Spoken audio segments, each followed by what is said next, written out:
pessoal, tudo bem? Sejam bem-vindos a mais uma aula aí da série Atualiza VET.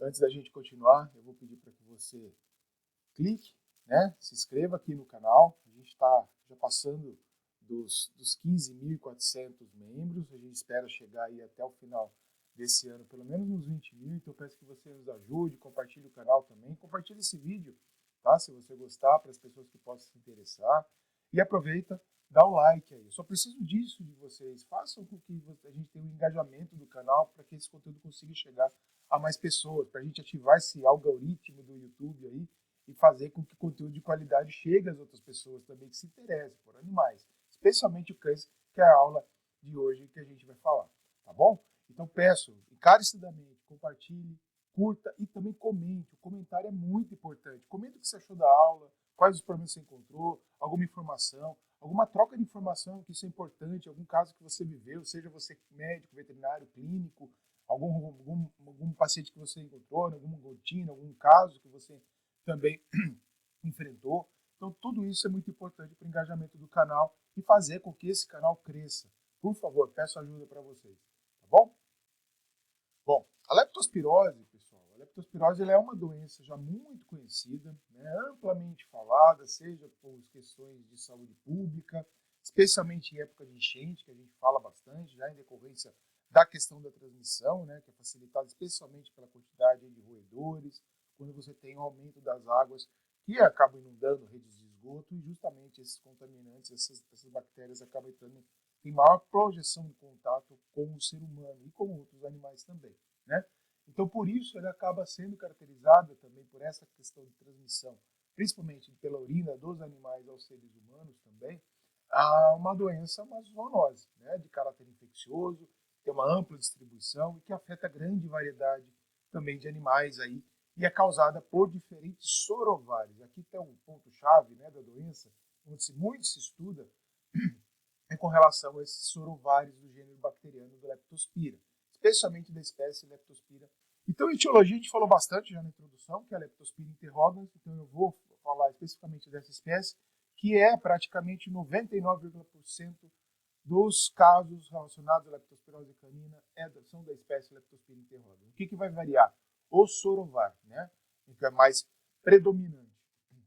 Então, são bactérias móveis, que se locomovem por rotação, então vai ter um filamento ao longo do eixo axial da bactéria, que faz com que esse filamento tenha contração e ela faz a bactéria rodar em espiral, então ela vai fazendo uma rotação e faz com que ela consiga se deslocar.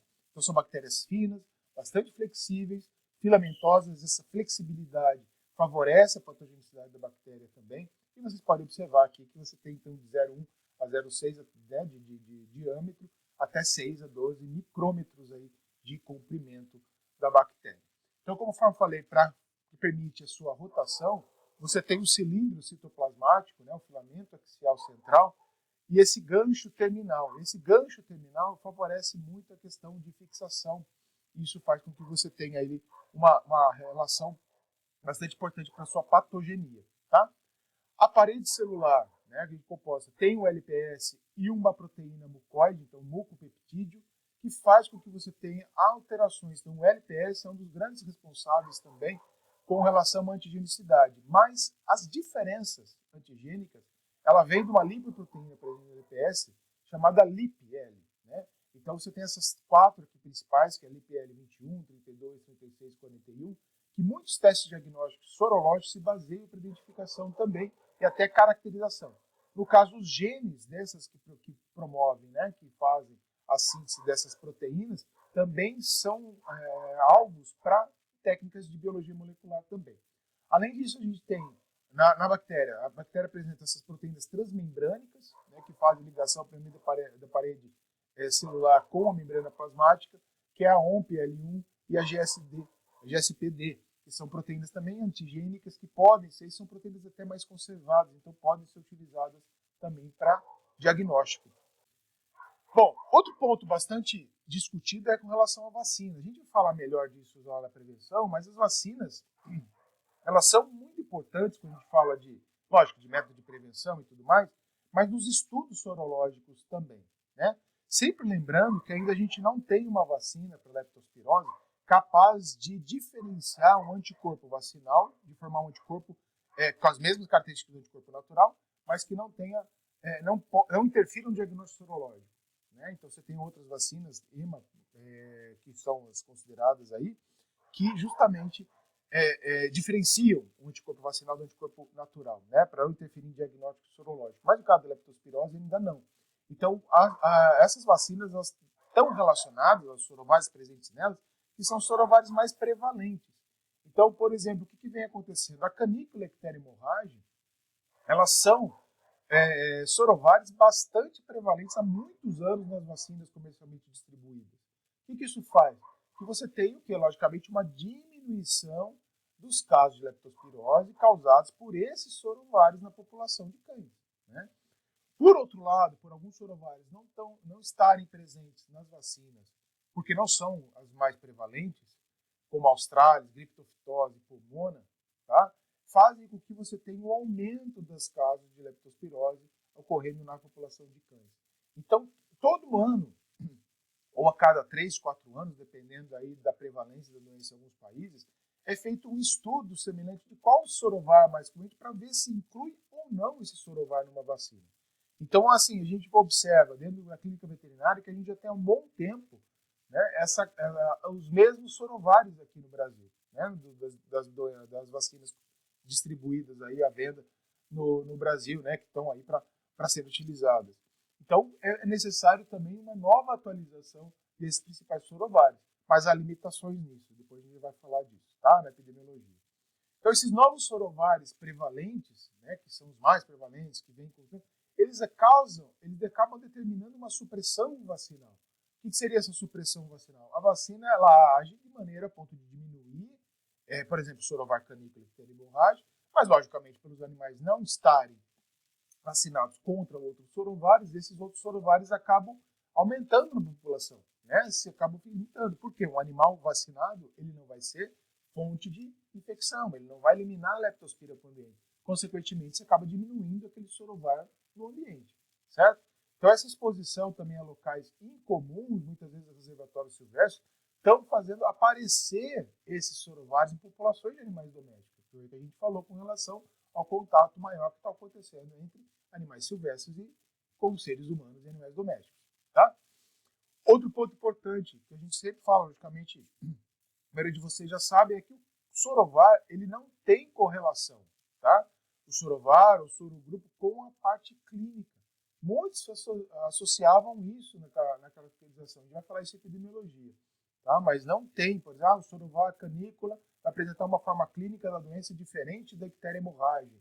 Tá? São coisas distintas que não têm essa repetibilidade, apesar de a gente ter visto isso até na literatura até. Ou seja, literatura mais antiga, mas ainda presente. Tá bom? Bom, indo para a transmissão, pessoal. Transmissão horizontal da leptospirose, justamente pode ser por transmissão pelo contato direto, especialmente com a urina infectada, né?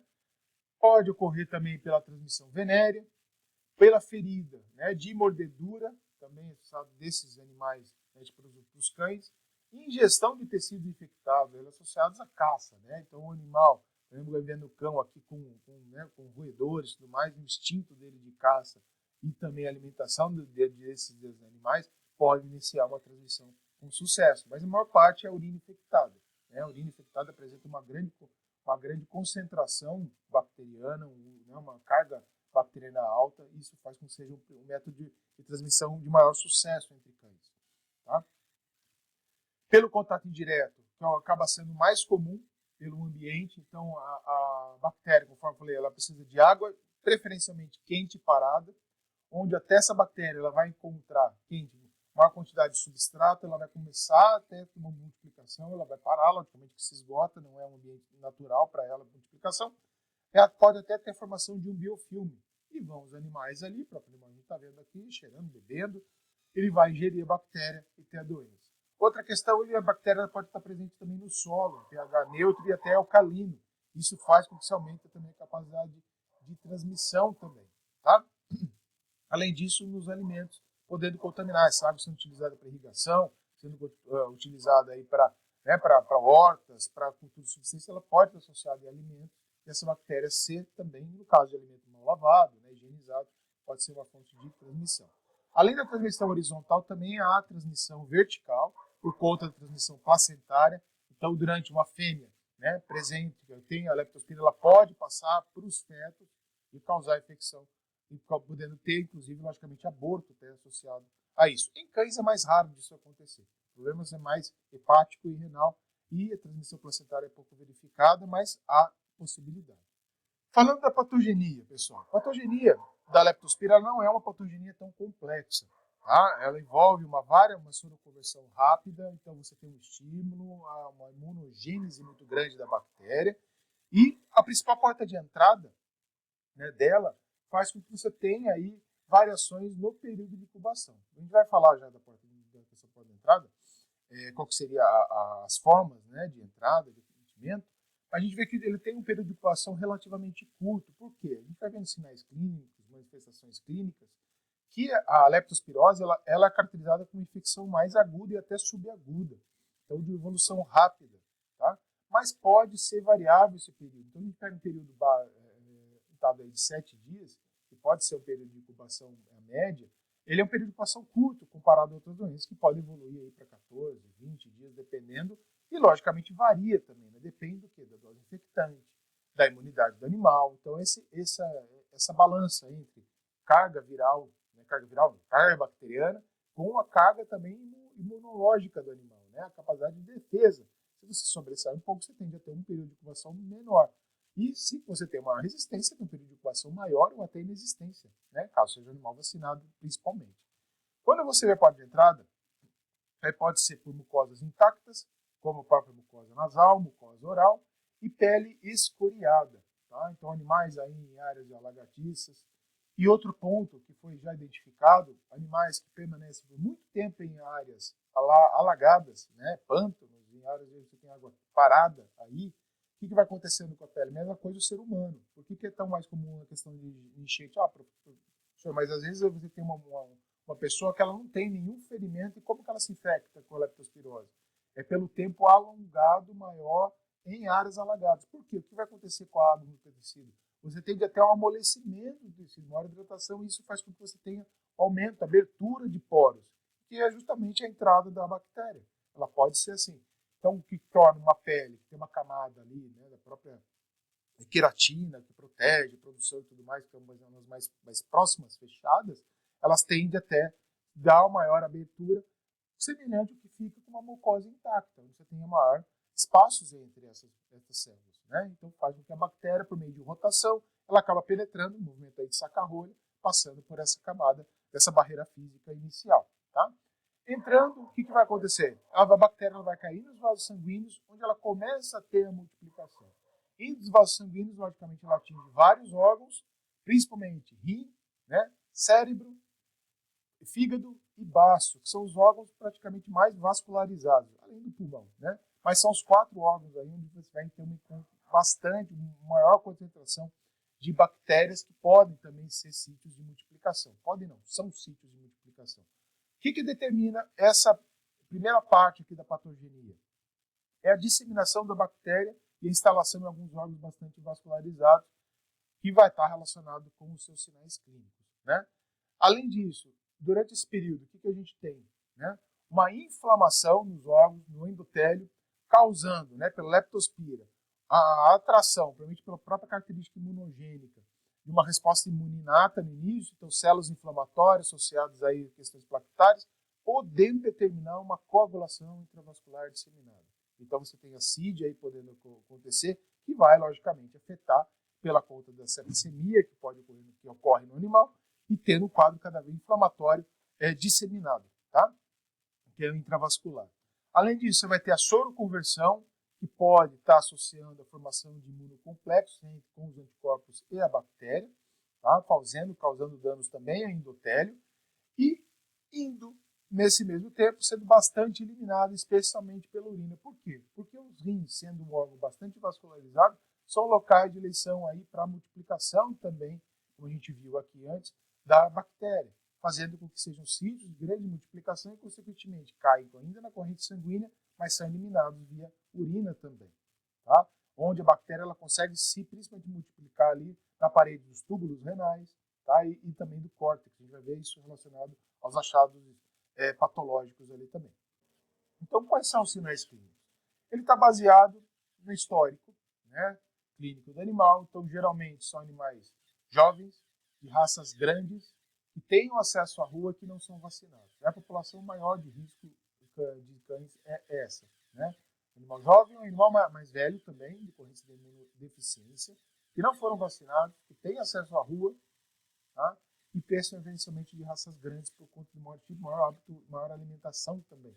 Né? Isso está associado também, logicamente, a isso. Então, mais de 15 quilos geralmente estão associados, alguns artigos trazem essa população maior de risco associada às raças grandes. Tá? Na infecção aguda, você tem a apatia inicial, decorrência da febre, né? O animal ele pode apresentar alguns vômitos, hipersensibilidade muscular também ao toque, então pode estar associado a isso, aumento da respiração, pulso irregular, bem mais rápido também essa pulsação, em decorrência dessa septicemia, tá? Maior taxa de preenchimento capilar, então isso, o tempo de preenchimento capilar, então faz que acaba tendo uma imunodeficiência, principalmente associada à questão cardíaca, não causa lesão cardíaca, mas já evidenciou esse problema circulatório. Pode ocorrer epicstase e petex em decorrência dessas lesões endoteliais, a gente vai mostrar algumas fotos mais à frente. Icterícia, tá? É um dos pontos de precorrência do problema hepático que causa no animal. A oligúria, anúria, né? A oligúria em baixa produção de urina ou a ausência da produção de urina ou a forma de urinar do animal. E na infecção subaguda também com alguns sinais clínicos da infecção aguda, porém você tem uma inflamação maior muscular, hemorragias mais disseminadas, né? Conjuntivite, onde você tem aí o caso, uma carga bacteriana muito maior e uma imunodeficiência. Isso faz com que você tenha um período de incubação menor e que a doença tem um tempo de ocorrência muito mais rápida, né? A progressão da doença acaba sendo mais rápida. Então isso faz com que a bactéria ela tenha um sinal verde para tudo que é local, pouca resistência, inclusive associando tosse, dispneia também, tá? Hemorragias mais disseminadas, inclusive casos de conjuntivite, tira esse S aqui, conjuntivite, uveíte, rinite e também tonsilite. Quando a gente fala de diagnóstico, gente, o diagnóstico clínico, ele acaba sendo mais iniciado, principalmente quando você faz a relação dos achados clínicos com a epidemiologia, o histórico do animal, a própria investigação, né, feita durante a anamnese, e aí com os exames complementares, especialmente relacionando a hematologia. Né? Mas para diagnóstico, também existe o diagnóstico laboratorial, tá? Onde você tem o diagnóstico direto, que pode ser feito pela cultura bacteriana. Né? Em alguns centros existe, algumas universidades, hospitais veterinários fazem, que realizam a identificação sorológica, eles precisam ter culturas bacterianas de Leptospira, principalmente para o teste de soroaglutinação microscópica, tá? Ou teste de aglutinação microscópica também, né? O TAN ou o SAM. Essa cultura bacteriana pode ser feita a partir da urina, que é o principal amostra coletada, onde você tem uma grande liberação, tá? Pode ser realizada imunistoquímica, nos casos aí, né, pós-mortem até mais facilmente.